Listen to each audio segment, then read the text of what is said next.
দেখাবো। এটা হচ্ছে গরু মাংসের কোফতা, বাট এই কোফতাটা গরু মাংসের কিমা আছে, এটা একদম কিমা করে পানি ঝরিয়ে রাখা হয়েছে।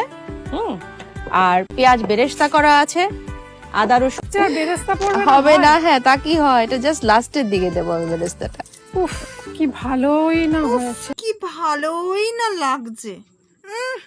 এমন আদিক্ষেতা করছেন আর এমন ঢং করছেন যেন ওটা আপনার কি ফেভারিট খাবার, আর আপনি আর কতদিন খাননি। অবশ্য এটা হতেই পারে আপনি ওটা নাই খেতে পারেন, কারণ উনি তো ব্রাহ্মণ পরিবারের পুত্রবধূ। একজন ব্রাহ্মণ পরিবারে পুত্রবধূ হয়ে এই ধরনের আচরণ, এটাও কি কাম্য ছিল? এটাও কি দেখার বাকি ছিল?